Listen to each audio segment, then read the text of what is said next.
Você sabia que a Igreja Católica não começou a se dividir apenas com Lutero e a Reforma Protestante? Na verdade, a primeira grande separação aconteceu mais de 1000 anos antes, e o responsável por isso não foi o monge alemão, foi uma igreja bem distante. Quando falamos de cristianismo e separações dentro da igreja, muita gente pensa logo na Reforma Protestante do século XVI, com figuras como Lutero e Calvino. Mas o que pouca gente sabe é que muito antes disso, no século V, já havia ocorrido um dos primeiros grandes cismas da história da igreja. Estamos falando da separação da igreja copta ortodoxa no Egito. Muito antes de Lutero fixar suas teses, existia um povo que já havia se separado de Roma e resistia à perseguição com sua resiliência e fé. A fé copta afirma que sua origem remonta diretamente ao apóstolo Marco, o mesmo que escreveu o Evangelho e que era sobrinho de Barnabé, amigo de Paulo durante as suas viagens missionárias, que, segundo a tradição, evangelizou o Egito por volta do ano de 42 d.C. Assim, a Igreja Copta Ortodoxa é uma das comunidades cristãs mais antigas do mundo, florescendo no Egito muito antes do surgimento do Islã. A palavra copta vem do árabe kibt, que deriva do grego Aegyptus, referindo-se ao Egito. A língua copta, usada nas liturgias, é uma evolução direta dos antigos hieróglifos egípcios. Estamos falando de uma das igrejas mais antigas do cristianismo, que nasceu no Egito no século IV. Ela surgiu no centro de uma enorme disputa teológica que, se não fosse resolvida, mudaria para sempre o destino do cristianismo. No século IV, o Império Romano finalmente tinha deixado de perseguir os cristãos, e o cristianismo começava a ganhar espaço. Mas com a liberdade vieram também as grandes perguntas. Uma das maiores perguntas que surgiram era: quem afinal é Jesus Cristo? Ele é Deus? Ele é homem? Ou as duas naturezas em uma só pessoa? Essas perguntas ecoavam nas paredes das igrejas, nas casas, nas ruas, e a necessidade de chegar a um consenso fez com que a igreja convocasse o famoso Concílio de Calcedônia no ano de 451. Foi lá que tudo mudou. No concílio, os bispos declararam: Jesus é plenamente Deus e plenamente homem, sem confusão, sem divisão. Mas nem todos concordaram, especialmente no Egito, uma terra que já era profundamente cristã. Muitos acreditavam que essa definição era um erro. Para eles, essa fórmula não preservava de maneira fiel a grandeza do mistério de Cristo. Então, silenciosamente, sem guerras, sem batalhas, mas com um profundo rompimento de alma, a igreja copta se separou, uma divisão real, profunda, que atravessaria os séculos. Para os coptas, a natureza de Cristo é única, a natureza divina absorve a humana em perfeita unidade. Esse entendimento é conhecido como miafisismo, não confundir com o monofisismo clássico, que era um outro tipo de heresia.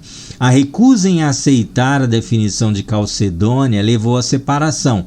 Desde então, a Igreja Copta Ortodoxa de Alexandria passou a trilhar seu próprio caminho, sem ligação nem com a Igreja Católica Romana, nem com a Igreja Ortodoxa Bizantina. Durante séculos, os cristãos coptas foram a maioria no Egito, porém, com o avanço do Islã, tornaram-se uma minoria.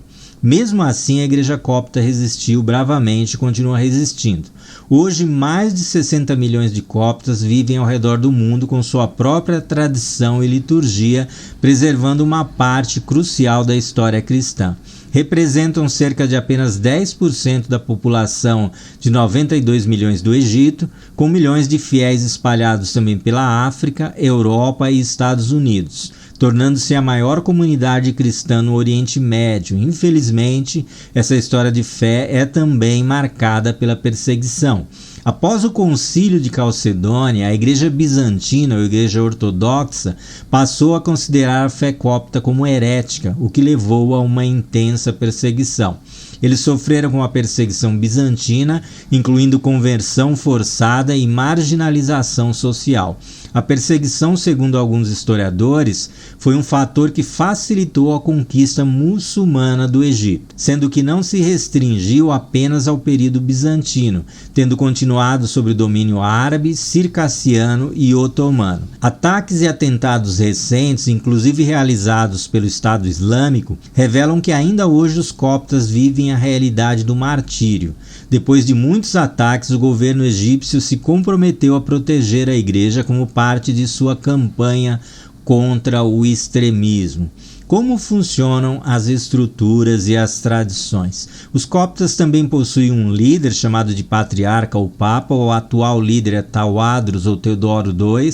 Sua sede fica no Cairo e sua autoridade espiritual é respeitada não só no Egito, mas entre comunidades coptas em todo o mundo. A igreja copta preserva tradições litúrgicas antiquíssimas de raízes alexandrinas misturadas com influências bizantinas e sírias. Suas celebrações são cheias de simbolismos e têm forte caráter catequético, especialmente na formação dos jovens. Eles não usam imagens, porém usam figuras e símbolos com uma veneração semelhante à Igreja Romana. Entre seus costumes destaca-se que padres coptas podem casar-se antes da ordenação, mas não podem casar-se novamente se ficarem viúvos. Os seus mosteiros, que antes floresciam em grande número nos desertos do Egito, hoje ainda resistem. São cerca de 20 mosteiros e 7 conventos ativos. Como está a igreja hoje? A Igreja Copta Ortodoxa continua sua jornada, que atravessou séculos de perseguições, divisões e desafios, mantendo-se fiel às suas tradições. Hoje a Igreja Copta, por meio do Patriarca de Alexandria, mantém uma relação amigável com a Igreja Romana e procura se manter em paz com os muçulmanos. No ano de 1973, houve uma aproximação quando o Patriarca Chinô realizou um encontro com o Papa Paulo VI. Essa foi a primeira vez que um bispo de Roma esteve com o Patriarca da Igreja Ortodoxa Copta depois de tantos anos. Será que as diferenças serão sanadas e as igrejas voltarão a ser uma única igreja?